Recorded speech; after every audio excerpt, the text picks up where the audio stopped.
आज हम इस वीडियो में बात करेंगे टेंस के बारे में। टेंस जो कि बहुत इंपॉर्टेंट टॉपिक है, जो कि आप कंपटीशन की तैयारी करते हो या आप 6 क्लास में हो या आप किसी क्लास में हो, जो कि टेंस एक इंग्लिश में बहुत महत्वपूर्ण टॉपिक है, उसी के बारे में आज हम चर्चा करेंगे। तो टेंस जो कि हम बचपन से लेके कभी भी खत्म नहीं होता, उसके बारे में पढ़ते ही रहते हैं। टेंस जिसका हिंदी होता है काल। टेंस होता है 3 प्रकार के, हम सभी जानते हैं। Present tense, past tense, future tense, ये तो सभी को पता है।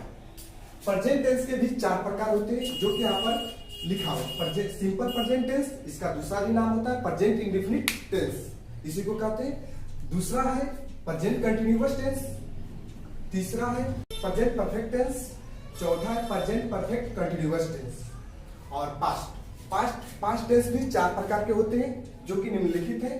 पहला सिंपल पास्ट टेंस, इसका एक और नाम भी होता है पास्ट इंडेफिनिट टेंस भी कहते हैं, सिंपल पास्ट टेंस को ही। और दूसरा है पास्ट कंटिन्यूअस टेंस, तीसरा है पास्ट परफेक्ट टेंस और चौथा है past perfect continuous tense. Future का भी 4 प्रकार होता है, जो कि पहला है सिंपल फ्यूचर टेंस, इसका एक और नाम होता है सिंपल फ्यूचर इंडेफिनिट टेंस भी कहते हैं, सिंपल फ्यूचर टेंस को। और दूसरा है फ्यूचर कंटिन्यूअस टेंस और तीसरा है फ्यूचर परफेक्ट टेंस और चौथा है फ्यूचर परफेक्ट कंटिन्यूअस टेंस। ये तो इसका टेंस का कितना प्रकार होता है, क्या क्या, ये सब हम जाने हैं। आज हम बात करेंगे सिर्फ इस वीडियो में सिंपल प्रेजेंट टेंस के बारे में। तो चलिए सिंपल प्रेजेंट टेंस के बारे में बात करते हैं। अब हम देख लेते हैं प्रेजेंट इंडेफिनिट टेंस का पहचान। तो यहाँ पर देख सकते हैं आइडेंटिफिकेशन, जिसका हिंदी होता है पहचान। इसका पहचान देख सकते हैं, जिस हिंदी वाक्य क्रिया के अंत में ता है, ती है, ते है, ताहू, तेहू लगा रहे, उसे प्रेजेंट इंडेफिनिट टेंस या सिंपल प्रेजेंट टेंस कहते हैं। इसका दोनों नाम है, लेकिन प्रचलित ज्यादा होता है यूज प्रेजेंट इंडेफिनिट टेंस, लोग बोलते हैं ज्यादा। आप कोई भी नाम यूज करिए, कोई इससे डिफरेंट पढ़ने वाला नहीं है। इसका स्ट्रक्चर होता है सब्जेक्ट प्लस V1, वर्ब का फर्स्ट फॉर्म, या V5 यानी वर्ब का 5th फॉर्म प्लस ऑब्जेक्ट, यानी सब्जेक्ट प्लस V1 या V5 प्लस ऑब्जेक्ट। इसका अफर्मेटिव स्ट्रक्चर होता है। इसका स्ट्रक्चर हम लोग देखे हैं। V1 क्या होता है, V5 क्या होता है। जैसे V1 गो, रन, ईट, वॉक, ये सब सभी वर्ब का फर्स्ट फॉर्म है। इसमें जो हम V5 किसको कहते हैं, यहाँ पर ओ जो कि वोवेल है, जहां पर वोवेल रहता है वहां पर V5 बनाने के लिए ES लगाना पड़ता है। यहाँ पर गोज हो गया, यहाँ पर एन जो कि कॉन्सोनेंट है, हम सभी जानते हैं, इसलिए यहाँ पर सिर्फ एस लगा। तो इसका रन का V5 हो जाएगा रन्स और ईट का V5 ईट्स हो जाएगा। अब V1 का प्रयोग किसके किसके साथ करते हैं, आई के साथ V1 का प्रयोग होना चाहिए, होता है, और V के साथ V1 का प्रयोग और U का साथ V1 का प्रयोग एंड प्लूरल सब्जेक्ट के साथ V1 का प्रयोग करते हैं। अब V5 का प्रयोग किसके किसके साथ होता है, तो ही के साथ V5 का प्रयोग, सी के साथ V5 का प्रयोग, इट के साथ V5 का प्रयोग, नेम के साथ V5 का प्रयोग एंड सिंगुलर सब्जेक्ट के साथ V5 का प्रयोग करते हैं। अब देखिए हम लोग एग्जांपल देख लेते हैं। जैसे कि मैं जाता हूँ, इसका क्या बनेगा, आई गो।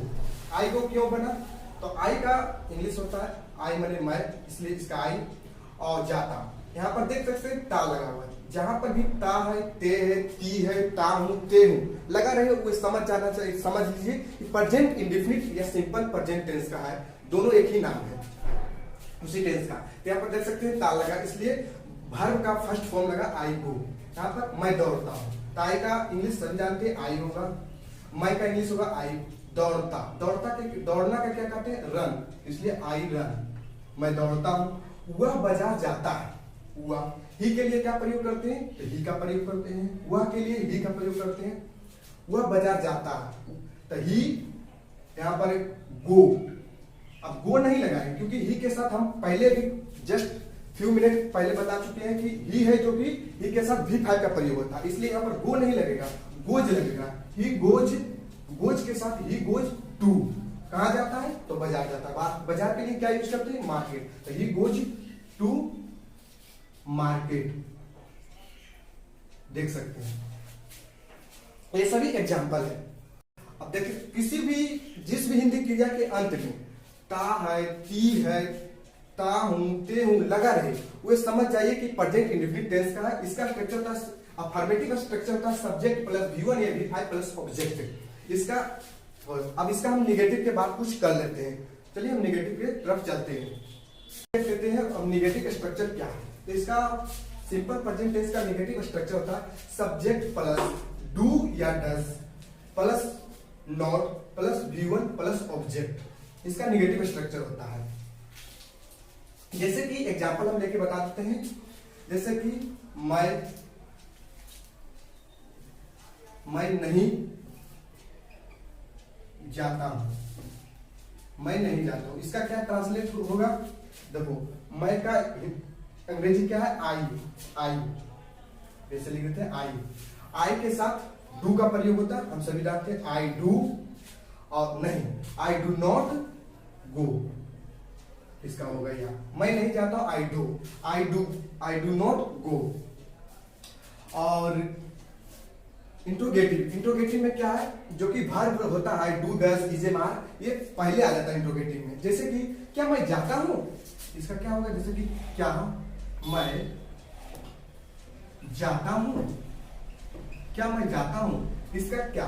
तो आई के साथ डू का प्रयोग होता है, इसलिए पहले डू का प्रयोग करेंगे। डू आई गो, क्या मैं जाता हूं, डू आई गो। अब जैसे कि निगेटिव में इंट्रोगेटिव प्लस निगेटिव बनाना है, तो यहां पर इसी में ये ऐड कर दीजिए, क्या मैं नहीं जाता हूं, तो डू आई नॉट गो लिख सकते हैं आप। डू आई नॉट गो, क्या मैं जाता हूं, डू आई गो, क्या मैं पढ़ता हूं, डू आई रीड। इसी तरह आप जहां पर भी इंट्रोगेटिव निगेटिव बनाना हो, जो कि आप स्ट्रक्चर देख सकते हैं, इसी तरह बना सकते हैं। अब यहाँ पर देख सकते हैं इंट्रोगेटिव का स्ट्रक्चर जो कि मैं बात कर चुका हूं।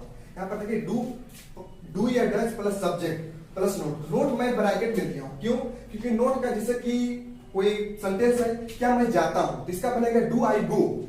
और जब सेंटेंस कोई रहेगा क्या मैं नहीं जाता हूं, तो इसका बन सकता है डू आई नॉट गो। इसलिए जहां पर नहीं रहेगा तो वहां पर नोट का प्रयोग करना है, जहां पर नहीं का प्रयोग होगा वहां पर नोट का नहीं प्रयोग करेंगे, इसलिए यहाँ पर नोट का ब्रैकेट में दे दिए। अब हम WH वर्ड के बारे में बात कर लेते हैं। WH वर्ड का स्ट्रक्चर क्या होता है? डू या does plus subject plus not plus V1 plus object. WH word होता है क्या? जैसे कि बोलते हैं हु माने कौन, यही सब WH वर्ड है। हु, वेयर, व्हिच, ये सब जितना भी है सब WH वर्ड है। जैसे कि एग्जांपल लेते हैं, मैं कहाँ रहता हूं, मैं कहाँ रहता हूं, किया है तो समझ गए हैं कि हम प्रेजेंट इंडेफिनिट या सिंपल प्रेजेंट टेंस का सेंटेंस है। इसका आई मैं का क्या होता है? आई, यहाँ पर WH वर्ड है, तो पहले WH वर्ड को यहाँ पर WH वर्ड कहाँ का क्या होता है? वेयर लगा दिए, वेयर। अब वेयर डू आई, डू का लगा क्योंकि यहाँ सब्जेक्ट आई, तो आई के साथ डू का प्रयोग होता है। बताइए we, they and plural subject के साथ डू का प्रयोग होता है। एंड और डज का प्रयोग कहां पर होता है? तो ही, सी, नेम, etc इस सब में सभी का डज का प्रयोग होता है।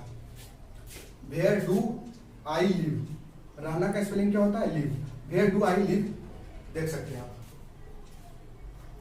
और कुछ मैं दूसरा एग्जांपल जैसे कि मैं कहाँ जाता हूँ, इसका क्या हो जाएगा? कहाँ का क्या होता है?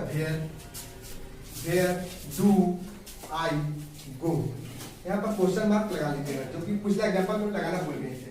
वेयर डू आई गो, मैं कहाँ जाता हूँ। इसी तरह जो कि आप देख सकते हैं सभी काम बता दिए, प्रेजेंट इंडेफिनिट का affirmative structure, negative structure, interrogative structure और इंट्रोगेटिव प्लस नेगेटिव भी बता दिए एक साथ में, और WH वर्ड भी बता दिए। अभी नेक्स्ट वीडियो में ये वीडियो हो गया simple present tense. Next video में हम बात करेंगे प्रेजेंट कंटिन्यूअस टेंस के बारे में।